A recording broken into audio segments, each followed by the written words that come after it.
Stoli Vodka is one of the world's most awarded premium vodkas. With a commitment to uncompromising quality since 1938, Stoli controls every aspect of its vodka making, from planting, harvesting the finest ingredients, to distilling and bottling. This process has been followed for decades to guarantee the consistency and quality and signature ultra-smooth taste in each iconic bottle produced. Isn't it time you picked up Stoli Vodka for a try? For those who know their vodka well, and themselves even better, Stoli, the vodka. Check out Stoli as the official vodka in Sports Illustrated swimsuit issue. Enjoy responsibly. 40% alcohol by volume. Imported by Stoli Group USA, LLC, New York, New York. Back again here on Golic and Wingo. I'm Adnan Verkin for Trey alongside the Golics. And Mike Golic Jr. coming in hot. As always, we're presented by Progressive Insurance. All of our phone guests in the Shell Pennzoil Performance Line. We're on ESPN Radio, ESPN2. Rocking a little pug life. Westminster Kennel Dog Show. It's a big night last night for the toy group. The pug, Biggie, taking home the win with a heavy heart. Really got me in my feels last night. He was usurping his father, Mr. Rumble, who had passed away unexpectedly the last summer. So Biggie in his stead last night, an emotional moment. The handler, I heard his voice quiver a little bit, and that was it for me. I was a puddle in the middle of my living room. You cried last night during the dog show. He cried during the Westminster Dog Show. He cried. That was my life last night. Listen, I got no issue with that. We're double pug owners. Okay. We have a lab, a Tahoe, and then we have Hank and Harry, our two pugs. So we love the pugs. We're going to get into the Westminster. We had, I think, 4 or 5 best in group last night, a few more tonight, and then best in show. We can only hope Biggie takes best in show. We'll have to see. He's got some stiff competition, though. It's an honor already to be named best in group. Any handler and dog owner will tell you that in this competition with as many great dogs and breeds as are involved. Already a huge honor, but really rooting for the little guy right now. Beneath my tattooed, bearded exterior are a hell of a lot of feelings, and Biggie tugged at all of them last night. I do like the shirt, though, the Pug Life shirt. It's very nice. And we'll tweet that out. Somewhat interesting last night, as we're watching the Westminster, they go to an interview with the handler, and they're on one knee with a microphone in a tuxedo. Is one Shannon Sharp doing the interviews. I mean, like, all right, Shannon. I mean, again, I would love to be in his stead doing that. I would love to be. Well, I'm sure you would as well, though you would have broken down right with the handler. Oh, okay. That would have been a weepy mess. But it was where I felt my prolonged proximity to Stu Gotts shining through. Yes. Is in that moment I'm sitting there watching Shannon Sharp, and I'm going, why can't that be me? Yeah, right. Exactly. Why am I not doing this already? I get it's not on our air, so what? Noted lacrosse sensation, Stu Gotts. Yeah, that's there you go. He'll Exactly always right. be referred to from now on. Exactly right. I do love, though, guys, just when they're describing each dog. Like, they're like he has wolfish tendencies. But he's actually much more well groomed. A delightful boyish breed with an otherworldly charm and a smile that lights up the room. Like, just to be able to write those family dogs. And I love how they explained it, and they said they need an owner that has the same qualities. It's like, right? Yeah, okay. Exactly. Yeah. They always say you kind of end up resembling your dog, both in personality and love looks. it though. Love it. We're gonna have a breakdown of that. No question. Golic and Wingo presented by Progressive Insurance. Our guest list for today: Jay Billis at 7:30, PJ Carlissimo at 8:05, and Royce Young at 9:30. All phone guests join us on the Shell Pennzoil Performance Line. If you miss any of those guests, you can listen to all 4 hours on demand in the ESPN app. Off the top. Well, here we go. I think this off the top. Yeah, let's do the other one. There you go. Off the top. Whether you like it or not, it's just beginning. With Golic and Wingo. Off the top, the remix. Chloe Kim, give it up. Chloe, yes. Awesome story last night. We're all in the Winter Olympics here on Golic and Wingo. Youngest woman to win a snowboarding medal in Olympic history. A couple months shy of her 18th birthday, she took gold in the halfpipe. On Tuesday night, Michaela Schifrin and Shaun White will both go for gold tonight. Schifrin looks to become the first back-to-back Olympic slalom champion, and White can join. This is amazing. Yeah. Bonnie Blair is the only Americans to win the same Winter Olympic event 3 times. But Chloe Kim's story, Mike, 17 years old. Dominating. Mike Jr., you were saying earlier today on First and Last that when you guys talked to Michael Eaves, he had said, watch out for her. 17 years old, was so great in the first run, didn't even need to perform in the final one, and then it was nearly flawless. It was awesome. Dominating. 4 runs, all of them over 90 points. Not one other competitor got over 90 points in a single run. She did it 4 times, so that's the expectation was she was going to win in the domination.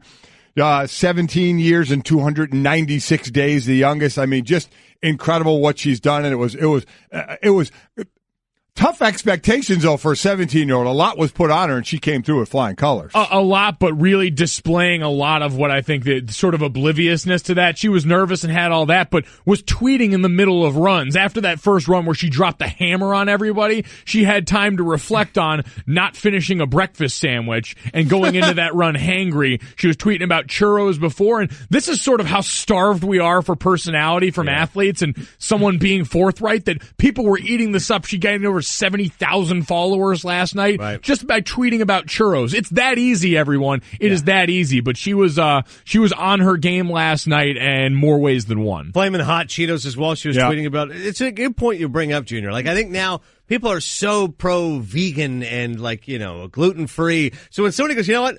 I like to have some Cheetos. Oh, yeah, she loves the junk food. She's a big fan. And how about our two with the event? Red, our 17-year-old dude whose family's over there, you know, shotgunning beers, you know, watching him win. And now Chloe, 17-year-old, winning. By the way, we dominate in the half pipe.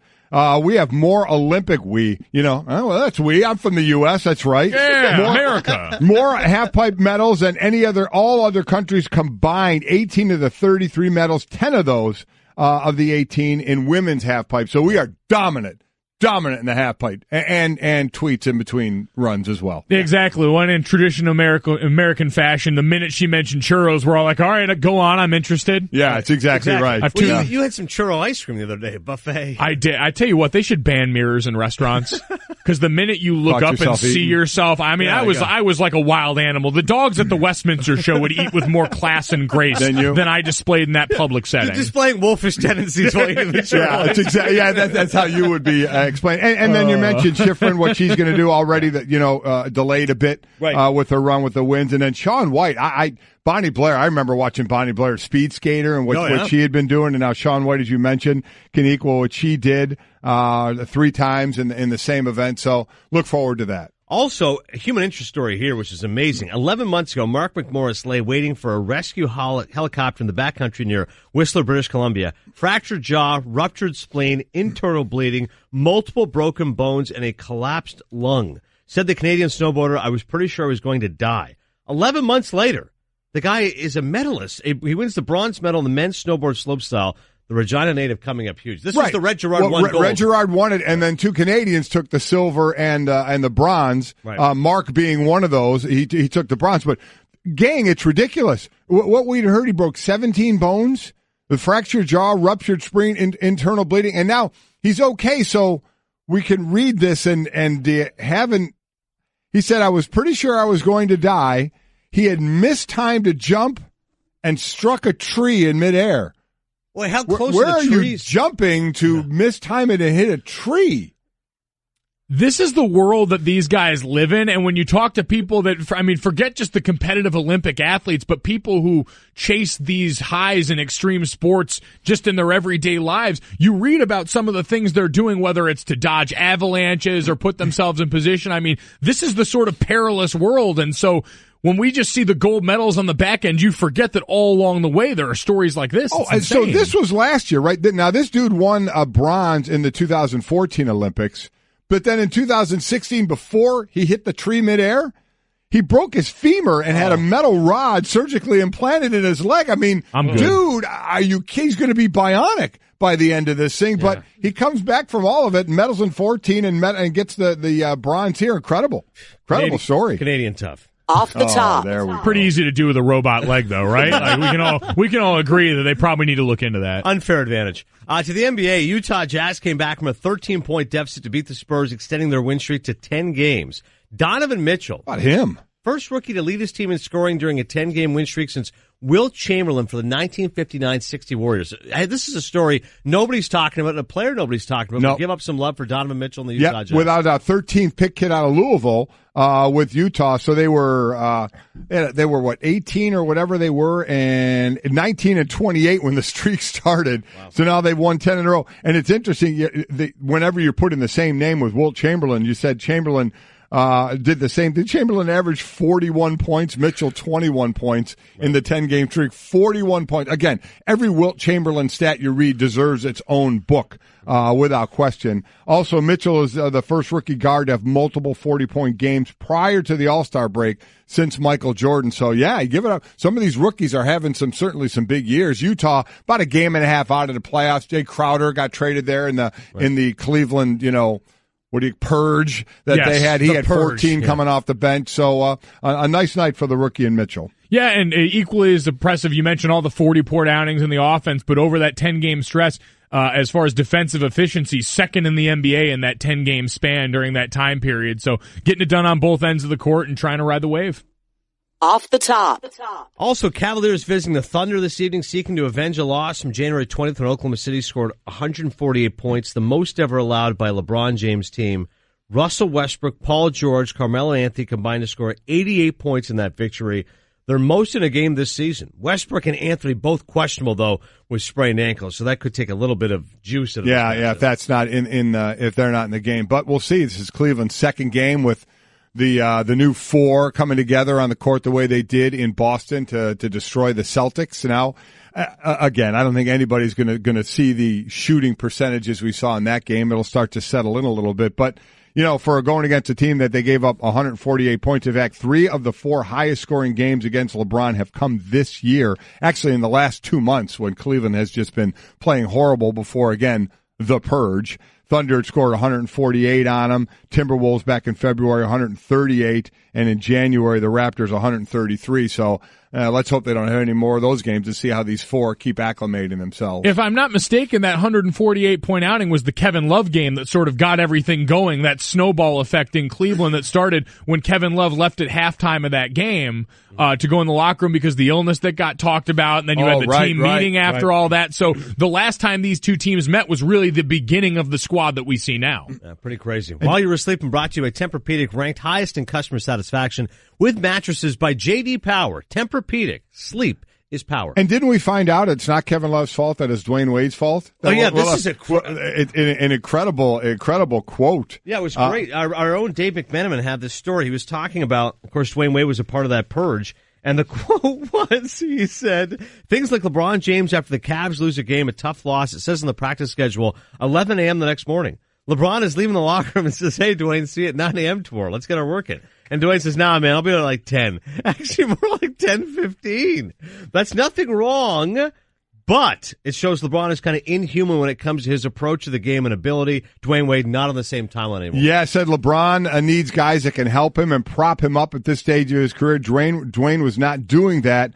That's why Kobe Altman on his conference call talking about the trade, this is a great line. He said, we need more fountains than we do drains. Ooh. I love that. Ooh. I love that line. D. Wade getting crushed. But D. Wade getting called a drain there as he's on his private plane with his beautiful wife flying back to Miami going, see ya. Right. Yeah, getting the King's ransom to go back. Yeah. It's sort of like when Miami punished Jay Ajayi by sending him to win a Super Bowl in Philadelphia. Exactly. We'll show you. We'll punish Dwayne Wade by sending him to not live in Cleveland anymore and go back and live in Miami where he's a beloved figure. Well, listen, I grew up in a time where anytime my dad would introduce himself and say he was from Cleveland, the response from other parents would be, I'm sorry. Yeah. That genuinely happened on more than one occasion. And you saw what happened to those parents when they said that in front of me. I took care of business then. Yeah, exactly. You walked away and started crying in the parking lot. All right, well. Blue-collar Cleveland. Off the top.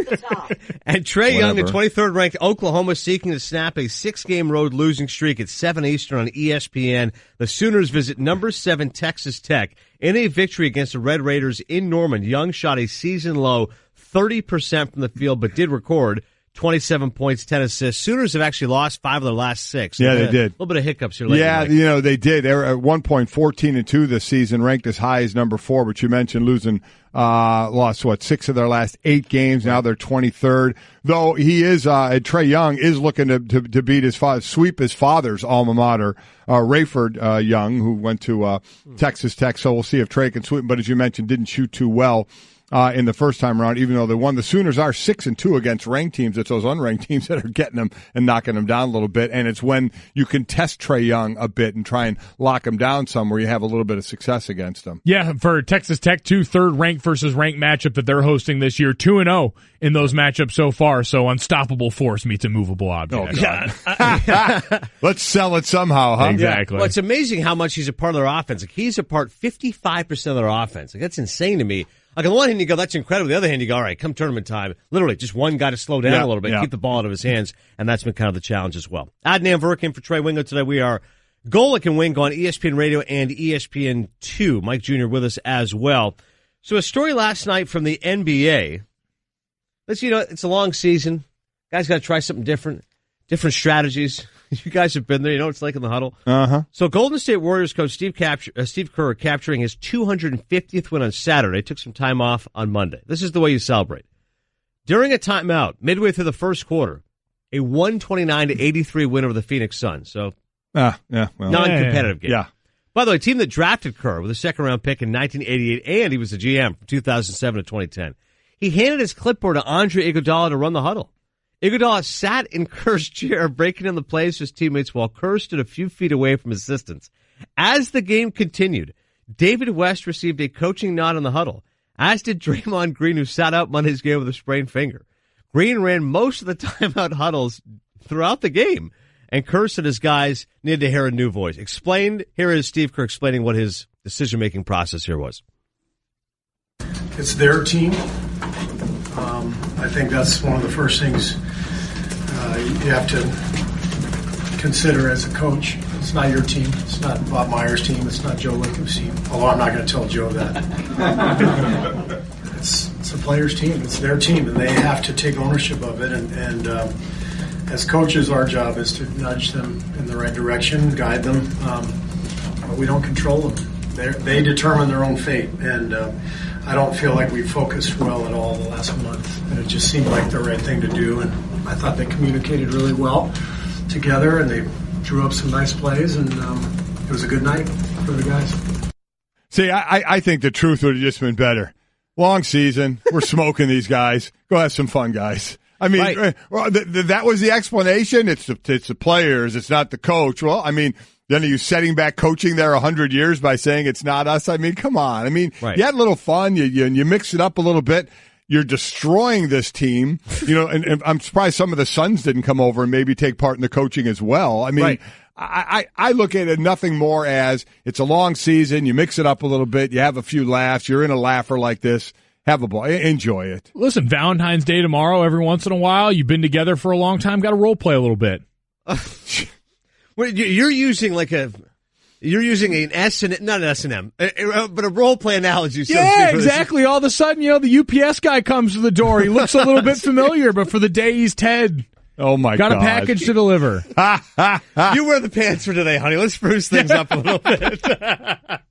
Yeah, would you be offended, Mike Jr., if you're on the Suns? Do you at all go, are you serious, dude? Draymond Green is calling the plays? This is one of those places I never understood the disrespect in these spots, whether it came to running up the score in football. Teams get this all the time when they pass late. Right. I'm sitting there like, listen, our job is to beat these guys. We can't do it well enough, and they want to just keep playing the sport that we're all playing. Right. I'm not really going to lose sleep over this. If I'm the Suns, I'm not looking over at their sideline. I'm on our sideline trying to figure out why we're about to lose our fourth game by 40-plus points this season. Couldn't agree more. I mean, this is what, a 62-45 at half, and if I did quick math, 99-71 going into the fourth quarter, of which Phoenix scored a total of 12 points in the fourth quarter. That's how big they were in getting back in this game. Right. Put up a big 12 in the fourth quarter.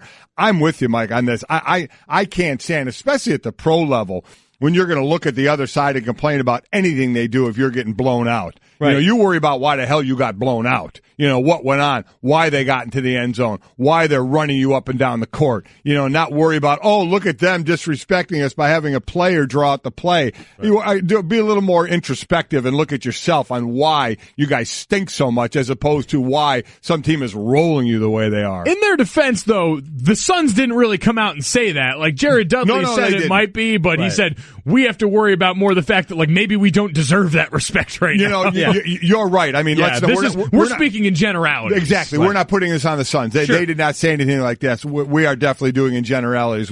If the Suns did say something, I'd be the first one to say, what are you talking for? Right. You guys cared so much. You put up 12 in the fourth quarter while you're getting destroyed. So worry about yourselves. But they didn't say anything like that. But that would definitely be my message to any team, pro, quite honestly, even college. At this point, you don't like what they're doing, stop them. Right, and their coach didn't have an issue either. Jay Triano, who's coached the Canadian national team, he joked, I noticed their plays were a little better at a timeout tonight. He's like, I didn't have a problem with Steve did. Even Devin Booker said, I like the move personally. If I was a coach, I'd do that throughout the year, so I wouldn't even look at it as disrespectful. Right. And even as Kerr said it, my voice sort of sounds like Charlie Brown's teacher after a while. That's exactly right. Got to mix it up a little bit. Nothing wrong with that. Yeah, a little peppermint role play, patty. huh? What if? Let's get back to the 50 Shades of Grey. Okay. What if they just shot 2-pointers? Like if Kerr said, let's just test ourselves. We're up by 30. No one's allowed to shoot threes. Is that gimmicky? Would that be pass? Every person on the floor has to touch the ball. Right. You have to have at least 5 passes, and you have to shoot 2s. How about at that point? And then this is serious role playing. And then as you keep destroying them, now it's everybody has to touch the ball, and you can only shoot in the paint. You just keep moving closer to the back. Then it's you can only dunk. You have to work it around until you get a dunk. That would be that feels like it's really pointing a weird finger at Steph through all of this. Like, all right, man, only dunks from here on out. You good? Right, exactly. Figure it out. Let us know, Golic and Wingo. Tweet us your thoughts. What else could the Warriors do and still beat the Suns? Play with 4 guys? Give Curry or Durant to Phoenix for the entire game? Oh, man. Or only shoot 2-pointers? We'll discuss all of that. Give us your best ideas once again at Golic and Wingo. Golic and Wingo is presented by 1-800-Flowers.com. Guys, there's only 1 day left until Valentine's. If you're still looking for the perfect gift, 1-800-Flowers.com is here for you with beautiful bouquets starting at just $29.99. To order, go to 1-800-Flowers.com/ESPN. Coming up, a redemption story of sorts, but where does it go from here? Plus, we've got some wonderful luge stats, which we'll be locked into here in the commercial breaks. Hey everyone, Mike Golic here. Support for the Golic Wingo podcast comes from our friends at Rocket Mortgage by Quicken Loans. Chances are you're confident when it comes to your work, your hobbies, your life. Rocket Mortgage gives you that same level of confidence when it comes to buying a home or refinancing your existing home loan. With Rocket Mortgage, you can apply simply and understand fully so you can mortgage confidently. To get started, go to rocketmortgage.com/Mikes. Equal housing lender, licensed in all 50 states, NMLS consumeraccess.org number 3030. I just saved hundreds of dollars by switching to Geico. I feel like I'm on top of the world. Disclaimer, you will not be transported to the top of the world. In the unlikely event you find yourself at the Arctic Circle, seek shelter from the elements immediately to avoid frostbite and or hypothermia. Geico will not be responsible if you find yourself in a cave or crevasse with a lonely abominable snowman, who in all likelihood will force you to play games including but not limited to Go Fish, charades, Chinese checkers, or his personal favorite, Red Rover, send Yeti on over. Geico is not liable for any damages, either physical or emotional. Geico. 15 minutes could save you 15% or more.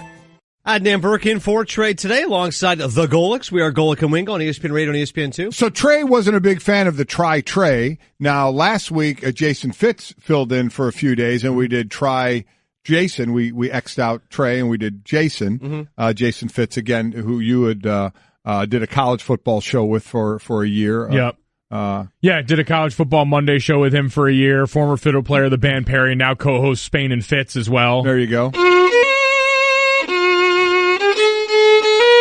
It's impressive. Yeah. So we're going to try Adnan today. Really? Yeah. If you don't mind. Trey, fights it. Trey doesn't want to do any of that. He doesn't want to disclose who he is. No, he doesn't. He doesn't. He mostly thinks he's got something to hide. Yeah, we really do. We're starting to question some things about him. I was wondering why Cliff had All-American Rejects, Dirty Little Secret, but now I understand what's going on. We're going to try to get to the bottom of who I am. We're going to try, the soft underbelly. From what we understand, you're inch deep and a mile wide, so it shouldn't be too tough getting to the bottom of you. I feel like both you guys know me pretty good. Our producer, Dan Stanzik. Well, we need everybody else out there to get to know you a little bit. Quite a straightforward guy. All right, we'll get to that a little bit later on. But how about the story involving Johnny Manziel? I mean, this is a guy who's obviously trying to get back onto the field. He would like to play back in the NFL at some point. But it has been a circuitous journey, and it has been one of self-destruction and too much partying off the field. And when he has gotten an opportunity, he's been disappointing. And, of course, there was all these issues prior to that, criticized for on-field antics, planting the flag on the field of Ohio State after victory, making an obscene gesture towards Kansas players during a Sooners rout. But most notably, did reach that plea deal after arrest on public intoxication charges. He was a guy who had such high expectations, and now apparently going to the CFL for the Hamilton Tiger-Cats. Go ahead. Yeah, that description was Baker Mayfield. Oh, sorry. That was Baker. Yeah, that was in the I apologize. Yeah, in the subject of the same story. But yeah, Baker Mayfield, who had drawn those constant comparisons to Johnny Manziel because of his brash style of play, because of a lot of the same sort of antics and, listen, stature. They're both short white quarterbacks that played in largely the same vicinity. Right. Thank you for that. Is the comparison which I was trying to draw. But Manziel, for his part, coming out and saying he's suffering from bipolar disease. Mm-hmm. So this is now a completely different situation. If you look at this guy in the past, you'd say, well, he's just reckless. He's just a party boy, he's frat kid, immature. But now, Mike, do you have more sympathy if you say he's suffering from a disease with which he is now with a therapist and getting medication for? Now should we be viewing him through a different prism? Well, I think we will anyway. I mean, he came out whenever he could have had this. He didn't have to go public with it. He didn't have to announce it to everybody. Now, he's been a very public figure since his days at Texas A&M and winning the Heisman Trophy, where I think everyone of your age group, Mike, would look at him and say, yeah, that's the way we want to live. We want to be considered the best in college football and be able to go out and party all we want. And I get it. That was college, and then it got to the NFL and there was a lot of skepticism on his abilities to transfer to the NFL. I certainly was one of the head of the list of that, along with many others. And it didn't transfer well, and you heard of other things, the off-field issues from football, as well as football, of admitting not knowing the playbook, not studying the playbook enough until he was a starter. And so then you start to wonder, okay, was part of it, the part of being bipolar? I don't know that. I'm not a doctor. I don't know that. But him putting himself out there, I think at least gives you a reason to say, okay, all right, you're putting yourself out there. You're saying you've learned from all of this. You're trying to fix all of this. You have this condition you're trying to deal with as well. So, yeah, I think you kind of say, okay, let's see where you can go with this. It's interesting to me the way that people are going to view this, and coming off of doing a 2-hour show already and seeing some of the response that's trickled in, it's really been all over the map, because I think you get people that have come from this side. He also said self-medicated with alcohol, right, admitted to being addicted in that sense, and that was something I think we all kind of saw from the outside looking in. And they said there's difficulty in admitting a lot of these things. And Johnny was very matter-of-fact about it. He was very honest and forthright, and he's a guy now who is trying to mend some of those relationships. He's engaged to the girl that was his longtime girlfriend throughout all of this, trying to make those changes. But there's part that I understand people are going to be skeptical with, which is this is a very public show because his goal is still to be back in the NFL. Right. And so certainly going on GMA, going on Pardon My Take, doing all of these things is to that end for him, trying to get back to that goal. And I think a lot of people look at that and say, well, I'm not ready to buy it. You still did this, that, and this, the spoiled rich kid, all of the things that people refuse to let go, because really the way we operate, the only way that that most people are going to forgive, or at least it's look the other way with Johnny Manziel, is if he were to become a winner again, because that's the only thing that we really value. It's a great point, Mike. I was thinking America loves a great redemption story, but it's got to come full circle. It can't just be, I admit that I have bipolar disease, and then he just goes plays the Hamilton Tiger-Cats for a year, and then nothing ever happens. It's got to go all the way to kind of get to that element of real, true redemption. Here's a portion of Manziel from his interview yesterday on Good Morning America. I was self-medicating with alcohol. That's what I thought was making me happy and helped me get out of that depression to a point of where I felt like I had some sense of happiness. But at the end of the day, you're left staring at the ceiling by yourself, and you're back in that depression and back in that hole, that dark hole of sitting in a room by yourself, being super depressed, thinking about all the mistakes you've made in your life. What did that get me? Where did that get me except out of the NFL? Where did that get me? Disgraced? There's... All right, maybe not the story to do that, but that's okay. Bold strategy. Yeah. There's two things to look at here. One is the guy's life. You know what? Straighten out, if he can straighten out his life. He's 20-something years old. I mean, he's got a lot of life to live. So get that squared away. Whether you get back, whether football works out for you or not, and he clearly wants it to work out for him. I get it. But you gotta get your life in order. You gotta live your full life, as you mentioned, engaged. I'm sure if you get married or you want to start a family, you got a whole life to get right there.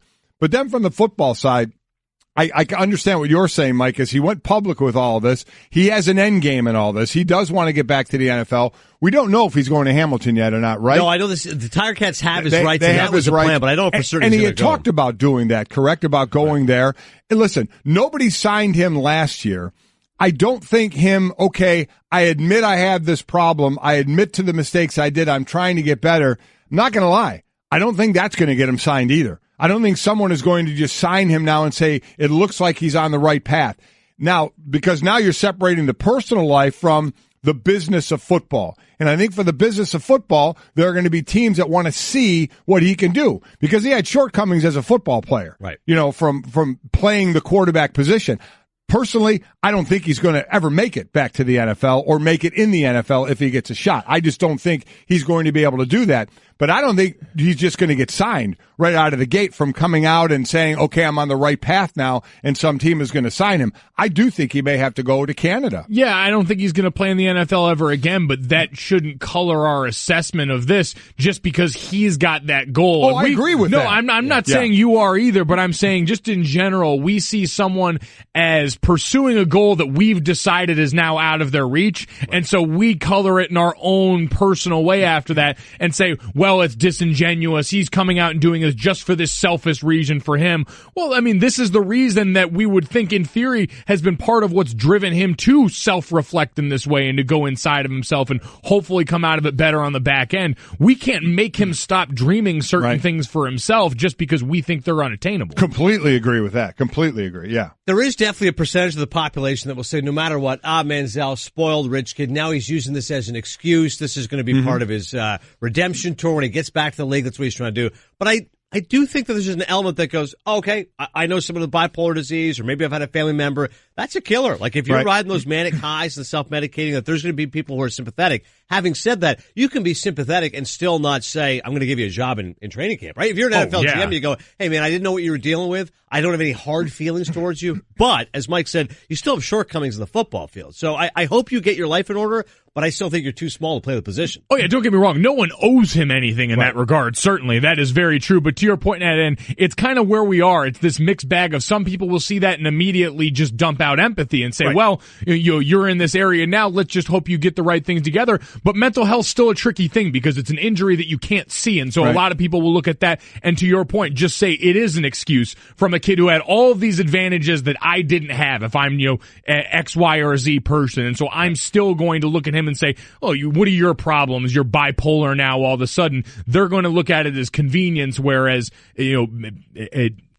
mental health is such a tricky thing that's still part of why people have such a difficult time coming forward with things like that, because you get people that will look at you and just not believe you. Yeah, listen, at the end of the day, I don't care about football for him. I just hope if he had the issues that he's talking about, that he gets square with that and has a great life. As far as football is concerned, is this a scenario where he's trying to get signed as, on a team now and see how that goes, and if not, then go to Canada? Because Canada, if he goes there, he's got to go for 2 years. Yeah. I don't think he wants any part of that going for 2 years. I think he'd like a shot with an NFL team, and as part of that, all the timing of trying to get on a team now before he would have to commit to Canada. So there's two sides of this, combined obviously with what he says he's going through and still trying to get back to what he loves to do and play football. Yeah. I hope great for the one. And to your point, Mike, you're right.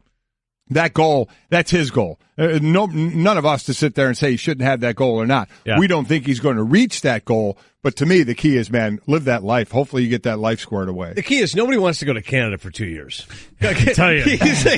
What's my goal to go to the NFL? 2 years in Canada. Is there anything else we can do? Yeah, so to negotiate that. What's arena looking like right now? I heard there's a team in Vegas. Yeah, there's go play for a team that's got flames all over the helmet, man. Yeah. Come on. I still want Mike Golick. I wish you'd played a couple years with the Alouettes. I just wish you'd had that experience of two solid full, because your dad, Mike's dad, played. Oh yeah, listen, Montreal, beautiful city, lovely sports town. It was a great time, man. For those that didn't know, my father played for Montreal, Saskatchewan, and Hamilton. I still remember the Tie-Cat jacket, the black satin jacket with the Tie-Cat on the bat. Distinguished CFL career. Coming up next, Mike Golick Jr. mentioned yesterday how he has a dream. This is not to play for the Montreal Alouettes for 2 years. He has an actual legitimate dream. We went ahead and made it a reality. Adnan Virk in for Trey. Today we are Golic and Wingo on ESPN Radio and ESPN2. You heard the dulcet tones of Mike Jr. yesterday describing his dream, because we were talking about the Winter Olympics quite a bit, which we'll get back into shortly. But one of your dreams, Mike, is to be a part of the figure skating ensemble, as it were, at the Winter Olympics. Yeah, you just look at it, it's such a far cry from what we did as football players. I was big and fat and sweaty, running into other big, fat, and sweaty guys. It's just not a very visually pleasing thing at the level I played it at, and so I want to be a part of some beautiful show of art. I didn't see that coming, because we said outside of curling, which we'd all love to do, which event would we really like to be good at and do at the Winter Olympics? You had said ski jumping. Love it. I would want to do the downhill. Right. And you came up with figure skating, Incredible. which just the visual of that alone kind of makes me want to hurl. Well, I mean, listen, it'd be very form-fitting. That is one thing is non-negotiable for me, is if I am figure skating, we're going to see it all. Right, yeah. Pink ribbons and such. Yes. Well, Golic and Wingo is where dreams come true here on ESPN Radio and ESPN2. And so apparently our man Jerry can make this dream come true. Take a listen. And you hear the crowd roaring as Gojo takes to the ice. He's donning a ravishing glittering green and gold wrestling singlet with a plummeting V down his back. You think he could have shaved his back beforehand, Ryan? The lack of professionalism is not surprising, Jerry. He could really use that hair on his head. Gojo appears to be in the ready position as the music is set to begin. He's airborne, barely. Oh, God! It's the double Twinkie Spinorama! Is he going on to all fours on donuts? It's the inverted crawler! I can't believe it! Junior is cruising on those crawlers. I'd expect to see a secret weapon here, And there it is, the shoot the moon pie nuts for Utz Lutz jump. And the crowd is going wild in this arena as every single one of them is throwing all of their 18 enchanted roses for only $29.99 from 1-800-Flowers.com with keyword Wingo onto the ice. Wow, wow, wow, baby, wow. We will never see this again. Great stuff. There you go. There's jelly everywhere. Did you feel that as it was going on? Just yourself out on the ice doing all that? Oh, it was palpable. I could see it right there. Couldn't you? All fours growling at everyone like a wild tiger. Shoot the moon, Utz nuts. Is that the exact jump that you're known for? Yeah, exactly. It's a technical term. I won't bore you guys with. A true figure skating aficionado would know what we're talking about. I thought the V down the back was pretty impressive with shaving your back hair. It's tapered. Really, my head is more the product of gravity than anything else. Everything is just matriculated on down to those other parts. So you highlight it wherever it is. You go where people tell you to go, take your content where the people are. I just take my hair where it's willing to go. Yeah. I'm going to be sick. That was Straight Talk. Brought to you by Straight Talk Wireless, nationwide coverage in America's largest, most dependable 4G LTE network. Speaking of the Winter Olympics. Yeah. So last night I was watching female ski jumping last night. I wanted to go to bed. Got to get used to these hours. I said, no, this female ski jumping is unbelievable. So Norway again coming through at gold. By the way, if you want a medal count, Norway, the Norwegians are unbelievable. Absolutely are. They should awesome. Be, right? They're leading right now with 9 medals. They should dominate, but they've been awesome. Also, talking about the luge, watched a bit of that last night, and we've got some more luge stats. I mean, it's I don't want to say a minor obsession, because I feel like that's when you say I had minor heart surgery. Like either you had surgery or not. Either you're obsessed or you're not. So it's not a minor obsession. It is an obsession. I love luge, love the doubles luge. Brett Parado, a researcher, has some stats on this. Go ahead, Brett. Well, considering you are obsessed with the sport, as you just said, what do they call the participants in the luge? The lugers. No, they actually call them, sorry to make you hungry, Golic, sliders. Really? Oh, wow. That's right, because they say we're going to the sliding center, so the sliders. Okay. Oh, I do like that. I think losers might sound too much like losers. Like losers? Right, a little derogatory. What's up, loser?